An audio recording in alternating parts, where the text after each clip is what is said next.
wabarakatuh, Bu Kartini. Waalaikumsalam. Selamat pagi. Sehat ya? Alhamdulillah. Semangat iki sumringah juga. Bu Kartini dan Sewu, kita ada agenda untuk mewawancarai panjenengan dalam hal ini sebagai tugas demonstrasi kontekstual.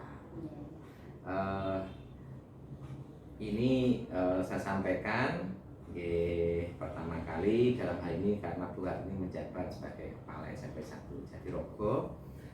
Bagaimana konsep atau cara yang digunakan dalam hal untuk menentukan atau memutuskan sebuah kebijakan. Yang pertama, Bu Kartini, bagaimana Bu Kartini mengidentifikasi kasus-kasus yang merupakan dilema etika atau rujukan moral. Terima kasih Pak Mion. Ini wawancara yang menyebabkan atau bisa mensupport saya ini. Gini Pak Mion, kalau masalah namanya masalah mesti kan banyak sekali. Ya. Baik itu tadi ada kategori apa tadi? Iya. Dilema etika atau kategori rujukan moral. Apakah yang moralnya ya? Ini kata kunci yang membedakan antara dilema etika dengan rujukan moral ini titik poinnya di mana ya Pak?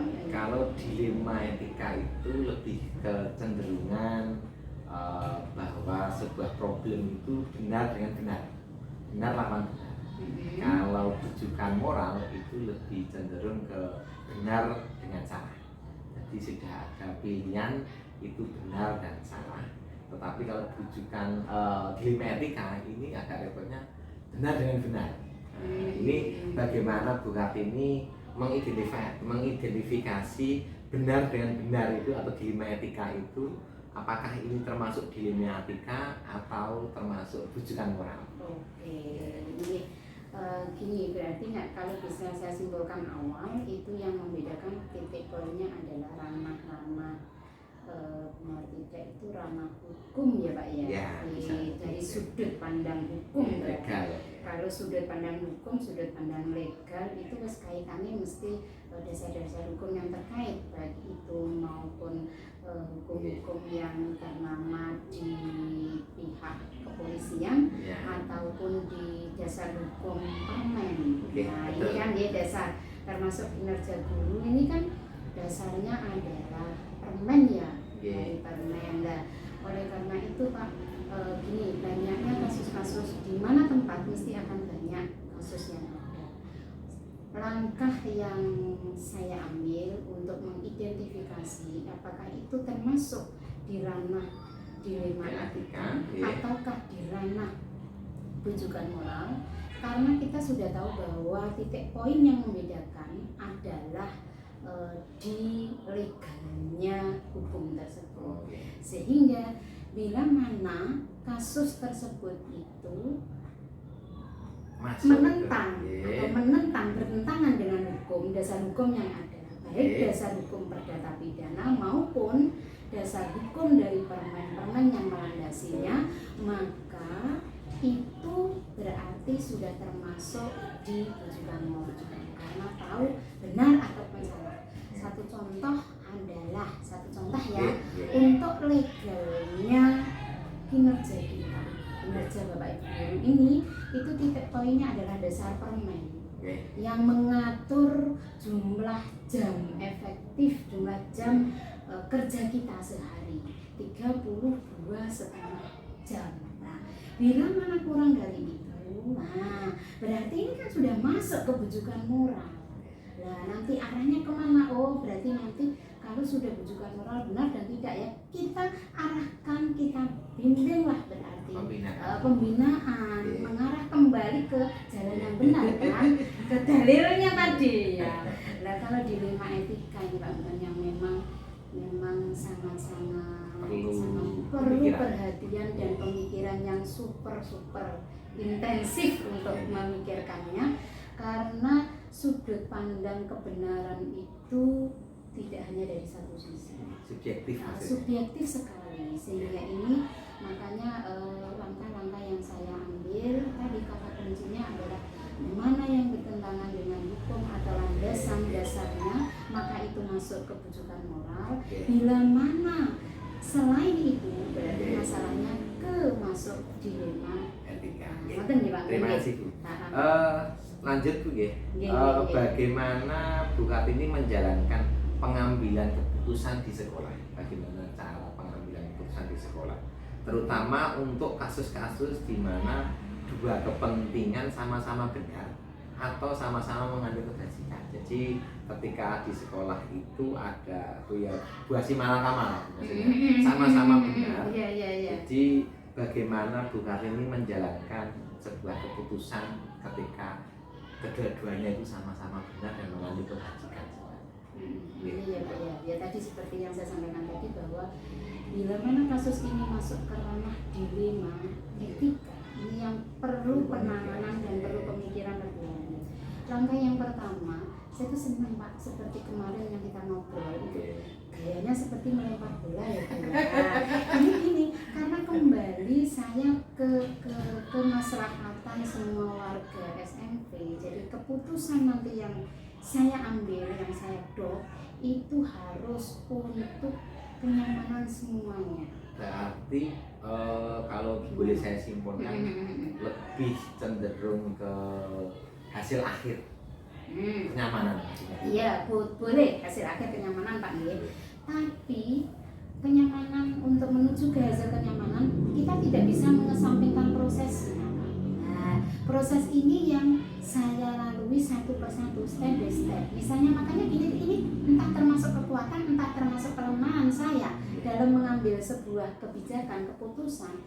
Itu saya membutuhkan ruang waktu yang cukup lama, satu. Yang kedua, saya membutuhkan berbagai sumber.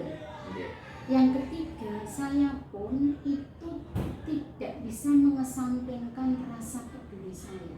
Atau mungkin ini karena perempuan ya, sehingga prinsip yang saya kedepankan itu adalah satu, sesuai dengan tujuan. Kedua ya, sesuai dengan kesepakatan aturan yang kita buat bersama, peraturan yang ada yang sudah diketahui. Yang ketiga, saya tidak mengesampingkan rasa kepedulian saya, sehingga langkah-langkah yang saya ambil itu step by step tidak keluar dari 3 prinsip tersebut Pak. Antara lain makanya saya selalu memberi waktu ruang untuk berpikir beliau-beliaunya. Bahasanya kepolisian itu kan apa ya, humanisme gitu lah ya, memanusiakan manusia kan gitu. Mau Pak lanjut Pak. Kayak asik ini. Kemudian ini Bu, langkah-langkah atau prosedur seperti apa yang Bu Kartini selama ini lakukan? Prosedurnya, misalkan ada kasus A misalkan, langkah untuk mengambil keputusan menyelesaikan kasus A ini seperti apa? Langkah yang pertama adalah identifikasi masalah, evaluasi. Identifikasi itu sumbernya dari beberapa hal. Jadi misalnya satu, saya sumber informasi, mesti ada sumber informasi, itu satu. Saya mencari sumber informasi, mengumpulkan semua data itu. Dari data itu kemudian yang kedua, sebelum saya melangkah mengambil sebuah keputusan atau satu misalnya dilema ini menyangkut seseorang seorang warga SMP, ini saya pertama informasi saya gali dari berbagai sumber. Kedua, saya berembuk dulu dengan yang senior. Senior. Yang ketiga setelah itu saya berembuk dengan tim staff. Dari WK, dari KAUR, semuanya itu informasi yang diperoleh. Setelah mengumpulkan informasi. Setelah mengumpulkan informasi itu, akhirnya langkah selanjutnya adalah bagaimana saya memberi waktu ruang terhadap personal yang mempunyai masalah tadi untuk berpikir. Jadi kita berikan jeda waktu dan juga biar beliaunya ini tidak merasa terintimidasi. Yang kedua, meminimalisir rasa ketersinggungan. kemudian nanti pertimbangan saya juga apa yang saya putuskan nanti itu tidak justru akan memunculkan masalah yang Masalah. baru. Iya, sehingga kembali lagi humanismenya itu yang kita kedepankan pula. Intinya kalau Betul. dalam bahasa kita berarti yang punya masalah itu kita tabayun dulu. Oke, betul. Jadi dengan cara pendekatan Pendekatan, iya, Seperti itu. pendekatan. Jadi pemberian arahan lah paling nggak pancingan memang ke situ sehingga beliaunya ini tidak merasa. Oke. Terkait dengan terus keputusannya bagaimana? Nah, keputusannya setelah persuasif ya, kita pendekatan persuasif itu saya yakin yang punya masalah dilema etika ini sudah siap. Jadi sudah siap apapun yang akan diputuskan nanti, beliaunya sudah siap karena kita sudah memberikan ruang waktu untuk berpikir tadi, untuk mengambil langkah. Sehingga saya yakin apapun langkah yang diputuskan ini untuk kemaslahatan umat, beliaunya akan siap untuk menerimanya. Betul. Iya, gitu ya. Lanjut Bu ya. Hal-hal apa saja yang Bu Kartini anggap efektif dalam pengambilan keputusan pada kasus ini? Mungkin Misal gimana Pak? ada yang mungkin sebagai langkah yang menurut panjenengan sangat efektif, tidak terlalu panjang langkah itu, cukup memperhatikan ini ya misalkan. Jadi sehingga dalam hal pengambilan keputusan ini tanpa apa ya tahapan-tahapan panjang dan sebagainya ini, kalau ini boleh dengan waktu masalah. Misalkan kira-kira yang mungkin menurut panjenengan adalah efektif untuk memutuskan itu biasanya pertimbangannya apa? Oke, ini pengalaman Pak, pengalaman ya. Suatu saat memang sebuah keputusan, semua mengambil keputusan bukan berarti saya tidak berani untuk melangkah mengambil keputusan, tidak. Tetapi memang pertimbangan step by step itu sangat diperlukan. Bila mana memang waktunya itu tidak urgen, langkah-langkah itu akan saya tempuh Pak. Jadi langkah-langkah yang saya uraikan tadi. Tapi bila mana urgen saya harus langsung mengambil sebuah keputusan, cukup informasi sebelumnya saya mesti punya informasi dan bisa menganalisa dari misalnya observasi atau sebelum masalah itu muncul itu saya kan sudah mendapatkan identifikasi kan, sudah identifikasi observasi lah.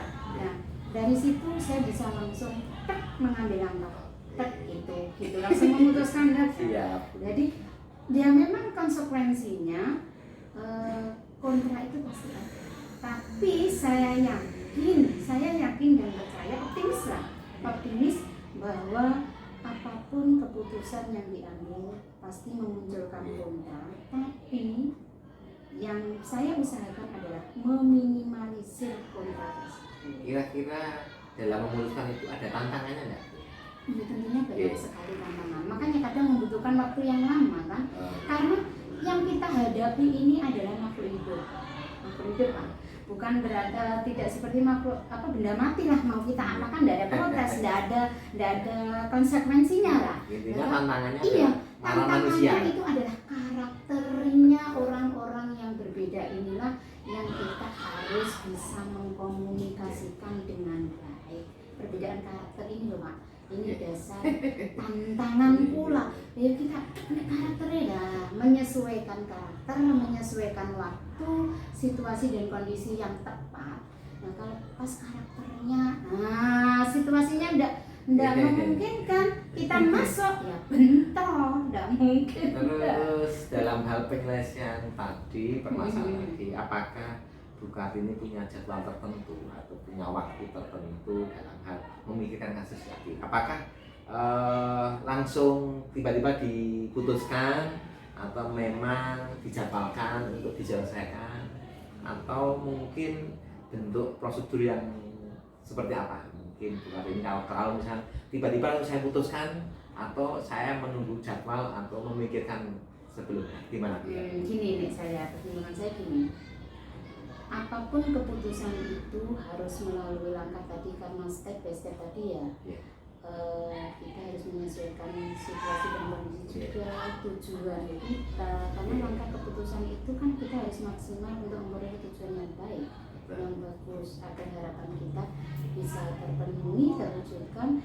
Maka Pak, bukannya saya menjaga benda, tetapi saya sampaikan bahwa langkah step by step itu memberikan waktu dan juga mengamati.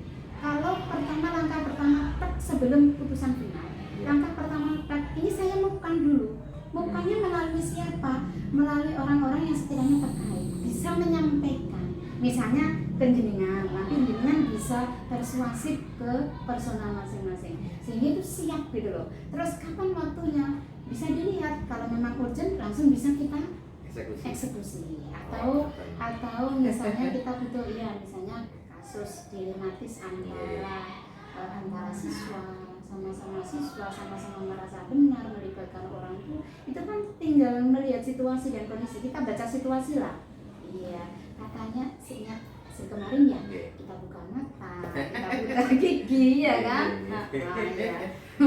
Selama ini adakah ada faktor-faktor yang mempermudah, yang membantu Bu Kartini untuk pengambilan keputusan? Sangat banyak sekali faktor yang membantu saya adalah tim kerja saya.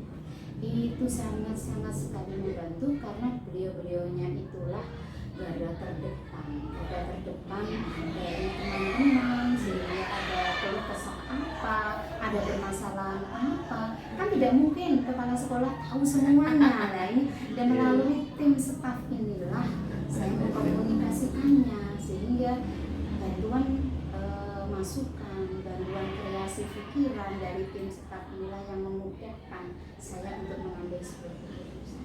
Jadi sekali lagi Pak, keputusan memang untuk ketok palunya di kepala sekolah, tetapi untuk menuju hasil keputusan itu melalui demokrasi rapat dengan serta. Terakhir Bu ya, apa yang mungkin kita petik dari pembelajaran ini kan dalam rangka untuk pengalaman mengambil keputusan? Pengambilan keputusan ternyata tidak jauh berbeda. Ini yang pembelajaran pilihan sangat berpengaruh sekali Pak dalam pengambilan keputusan. Antara lain yang bisa kita petik dari pembelajaran tata cara pengambilan keputusan adalah satu, hidup demokrasi. Yang kedua, artinya demokrasi sekolah ini demokrasi sekolah. Jadi intinya itu tidak hanya top down. Pengambilan keputusan tidak hanya berada di tangan kepala sekolah, tetapi karena kepala sekolah ini menjembatani semua warga sekolah, maka keputusan itu kita musyawarahkan. Gitu. Intinya menjaga keseimbangan. Iya, keseimbangan biar imbang image-nya bagus gitu loh Pak. Terima kasih Bu Kartini atas pembelajaran yang simpel ini etika ini. Terima kasih atas waktunya. Mohon maaf apabila dalam hal kami bertanya ada kesalahan. Jadi terima kasih. Semoga kegiatan ini bisa bermanfaat. Terima kasih. Assalamualaikum warahmatullahi wabarakatuh. Waalaikumsalam warahmatullahi wabarakatuh.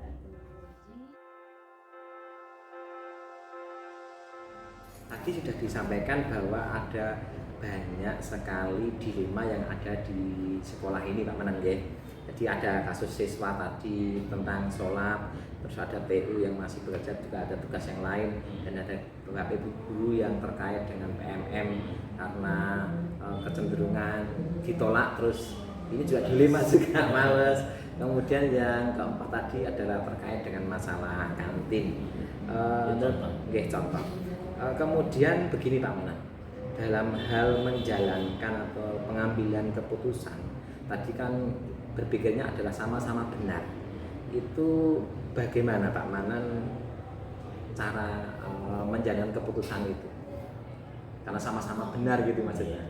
Terima kasih. Jadi intinya kebenaran hakiki itu kan tidak ada, hanya Allah yang benar gitu. Kita kan gitu. Kita kan kadang-kadang merasa benar, kita itu benar.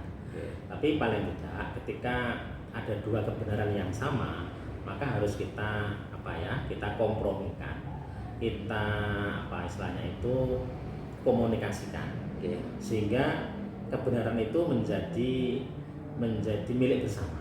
Bukan kebenaran miliknya si A saja, tapi kebenaran itu miliknya bersama, dan insya Allah dengan komunikasi itu bisa. Selama ini yang saya alami komunikasi itu bisa. Oke, terus langkah-langkah atau prosedur yang dilakukan selama ini bagaimana? Ya, kalau contoh yang pernah kita alami seperti kalau kasusnya kantin itu misalnya, ya ini apa namanya, yang bersangkutan kita dekati, ya kita dekati, saya yang ngomong langsung ke mereka yang bersangkutan itu, saya punya rencana begini, kemudian keuntungannya begini, terus nanti tentunya saya yakin ke depan lebih baik lagi. Saya beri semacam gambaran kalau ini nanti akan lebih baik daripada yang sudah. Karena menurut jenengan itu baik, tapi akan lebih baik lagi kalau ini. Atau misalnya kalau dia bakulan dewean, itu kan belum tentu untungnya lebih banyak. Belum tentu. Karena apa? Karena mungkin anak-anak pengen menu yang lain. Berarti ada gambaran analisa lah, ya, supaya memperkuat alasan untuk bersedia mengikuti keputusan. Dan mereka kita yakinkan kalau ini nanti akan lebih baik, insya Allah dengan cara ini. Berarti intinya pendekatan teman. Oke. Kemudian kata teman, ada hal-hal yang mungkin selama ini Pak Manan anggap efektif dalam pengambilan keputusan untuk kasus di NPRK. Mungkin ada hal yang menjadi pertimbangan secara efektif lah. Ya, tadi itu menurut saya efektif itu ketika saya dalam hal ini mau bergerak sendiri. Iya. Tidak pasrah orang. Karena kalau kasus ini dipasrahkan orang, mungkin yang lain bisa lah. Mungkin masalah lain bisa dipasrahkan ke wakil, ke humas, ke mana bisa lah. Tapi kalau sudah masalah yang ini, dilema ini kan harus kepala sekolah sendiri yang turun, yang efektif sekali itu. Nanti kalau misalnya saya mendelegasikan ke si A, misalnya Pak tolong itu diselesaikan, itu kemungkinan lebih. Yang saya alami ya saya langsung ngomong sendiri, saya ajak rapat. Pertama saya dekati dulu, terus ajak perempuan bareng, pendekatan kesepakatan. Ya. Kira-kira ada buatan Pak Manan tantangan ketika seperti itu? Tantangan jelas banyak. Tantangan jelas banyak karena tadi itu kita menyadarkan orang bahwa kebenaran itu milik bersama itu susah. Jadi menurut dia benar, tapi masih ada yang benar lagi itu agak susah. Tantangannya mesti ada. Tantangannya kadang-kadang ya saya itu ya dilokno kepala sekolah kok ngurusin barang. Ada. Iya. Ada. Terlalu remeh-temeh diurusi kan teman-teman. Kenapa kok ngurusi masalah kantin? Urusannya ya kono njogo. Tapi pada prinsipnya bahwa itu untuk kondusivitas. Betul. Saya pelakukan begini. Justru yang kecil-kecilnya saya urusi dulu. Yang kecil nanti akan menjadi yang besar. Harus itu tantangannya berarti ya berat ya, karena ada persepsi dari teman kita mungkin terkait dengan itu. Kemudian begini Pak Manan, adakah waktu atau Pak Manan punya waktu tertentu atau menjadwalkan terkait dengan ketika ada masalah apa juga langsung diselesaikan pada saat itu juga atau ada waktu tersendiri? Ya semuanya itu kan ada prosesnya Pak Manan ya. Jadi kalau masalah itu sekiranya perlu waktu ya kita jadwalkan.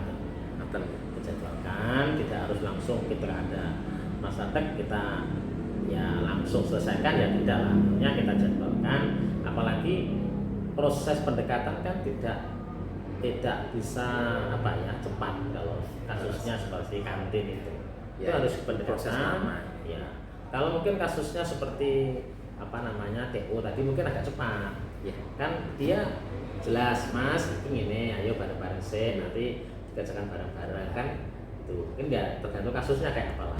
Dilema kayak Oke.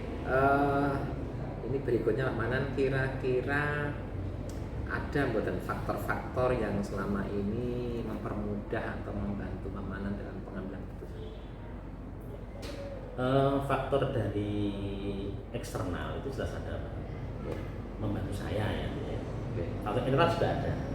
Kalau eksternal itu yang saya alami ya tentunya kami ini membangun hubungan baik dengan komite. Jadi kalau masalah itu perlu ada pertimbangan komite kayak kantin kan perlu komite. Tapi kalau masalah urusan Internal, nas, kayak anak sholat itu kan internal saja. Gitu. Jadi kalau dari luar itu biasanya ya untuk masalah-masalah yang agak berat, yang dilemanya agak besar, kemudian kita perlu pertimbangan komite. Nah, kalau dari faktor dari dalam sendiri, ini motivasinya memang gini Pak. Nanti motivasi saya ya, faktor yang mempermudah saya untuk menyelesaikan masalah itu kan gini. Saya itu jadi kepala sekolah kan ya nusewu bukan kok apa ya, bukan kok pamer ya. Niatannya kan pengabdian. Soal nanti dapat apa-apa itu ya mungkin orang mengatakan omong kosong, omong pengabdian. Ya monggo, tapi bagi saya itu pengabdian. Kalau kita nggak kan bagaimana wong kita bekerja juga full time dari pagi sampai sore bahkan. Jadi Artinya faktor ini apa? dari Dorongan dari dalam bahwa saya punya keinginan untuk dan ingin menyelesaikan dengan cepat atau mungkin dengan waktu yang ya betul. Selain juga dukungan dari luar, dari komite, juga dari guru lah tentunya, dari teman-teman. Oke. Terakhir Pak Manan ya, ini mungkin ada pembelajaran yang dapat dipetik dari pengalaman Pak Manan mengambil keputusan. Pengalaman yang seperti satu sabar. Sabar. Jadi saya pengen jelas sedikit Om. Dulu ketika saya jadi guru itu termasuk tipe orang yang nggak sabar. Saya itu kalau ada sudah maaf ya dulu kepala sekolah saya apa itu misalnya saya langsung bangun. Tapi ketika saya ngalami sendiri jadi kepala sekolah ada problem dari begini. Oh ternyata begini. Jadi ini akhirnya membentuk karakter maaf saya yang berusaha untuk sabar. Kadang-kadang juga untuk waktu penyelesaian. Betul, makanya kan tidak secepat yang kita harapkan. Betul. Sehingga sekarang kan pembelajaran yang saya ambil itu ya itu andaikan ibaratnya orang nyetir mobil, itu kan semakin lama jam terbangnya kan semakin enak nyetir. Iya, betul. Semakin lihai. Karena apa ya? Tadi supir kan perlu kesabaran juga. Kita ngadepi apa itu nggak perlu apa kalau maaf supir baru atau supir yang memang tidak mau mengambil pengalaman dari kasus jadi ya menangani ya itu tapi kadang-kadang ngeremehin dada itu seperti itu yang saya maksud dengan sakit itu penting bagi seorang pemimpin itu menurut saya nanti kalau Pak menjadi pemimpin itu sabar itu nomor satu menurut saya. Itu nomor satu, kemudian ini wong itu juga penting. Betul, manusiakan manusia. Ya, karena di kurikulum kita yang terbaru ini kan prinsipnya ke sana. Ya.